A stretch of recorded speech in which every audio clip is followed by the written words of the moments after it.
Really? You gotta be kidding me. This is the market capitalization per car sold of these particular car companies. So, And the Lucid and Rivian include their pre-orders, obviously. yes. For Honda, the market capitalization is roughly $10,000 for every car sold. Seems a tad high to me. I'm not sure that Honda's making $10,000 on every car sold. Perhaps they are. But if they are, then that would indicate that there should be some return on investment for the investors. General Motors at $14,000 per car sold. Ford $19,000. BMW $30,000. Now you start getting the Toyota, and they're at $120,000 in market capitalization per car sold. And here's where it gets stupid. Okay, Rivian's delivered like 50 cars, and yeah, they have pre-orders. But for every car that they've sold, their market capitalization is worth $1.9 million for each car that's been sold. And Tesla's at 2.3 million, and Lucid is it 5 million? And I think I said to you that these folks that have bid up the stock values of these vehicles are they're not tethered in reality. They are in their own self-created self-reality, fantasy land, thinking that this is sustainable. How can that possibly be sustainable? And I know that you always tell me the stock market is forward looking. It is. Well, okay, look forward. A company can't be worth $5 million per vehicle sold when they're making, I don't know, $20,000 when they sell that vehicle, or even if they're making $50,000 when they sell that vehicle. How does that translate into? Oh, no, that's really worth $5 million. I don't get it. There's a reason we're sitting here doing this, and there's other people sitting in a penthouse somewhere doing what they do. Because they have found that there are any number of suckers that are willing to buy into the BS that they're slinging. Okay, it's Hi, just Denise. that simple. We're glad you're here, Denise. Yeah. I mean, what? What are these making my mouth hurt? I'm sorry. That to me was the really, you got to be kidding me. I mean, what are people thinking? You want to start with the good or the bad? Start in the middle. I don't care. We'll start with the good. Okay. Let me share my screen real quickly with you, Pops. You remember that dealership? I don't think we talked about it on the show, but there was a dealership that a teen, this young man, paid cash for a car, and then the dealership came back and repoed it. Yes, because the sales associate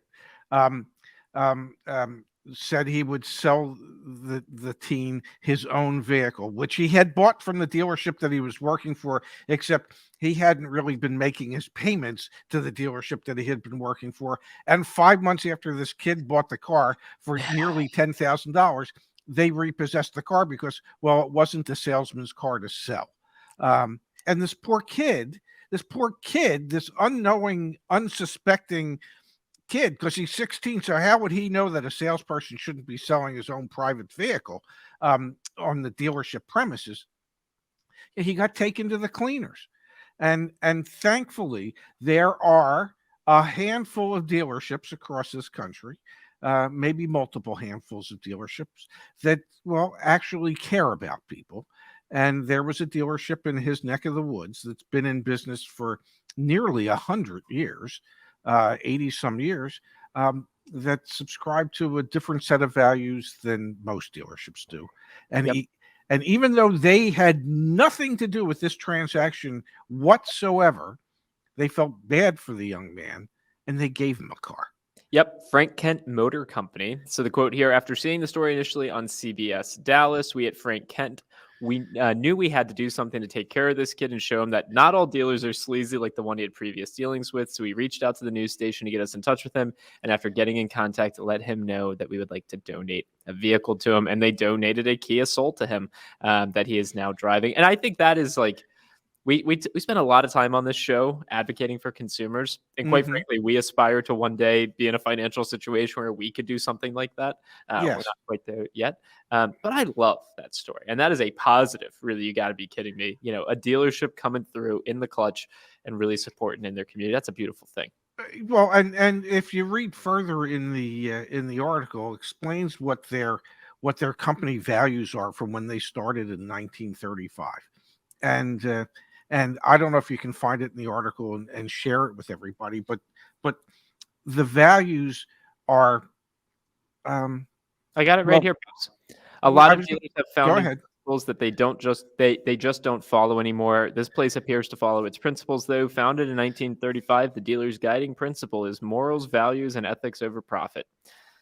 Yeah, and then it also says they're creative, community-driven, locally different since 1935. No, it's perfect, and like I said, I hope we can do stuff like that in the future. Listen, I really do. when I was at the Mini dealership, we donated a brand new Mini to the Baltimore Zoo to raffle off. Didn't charge them a penny, not a penny.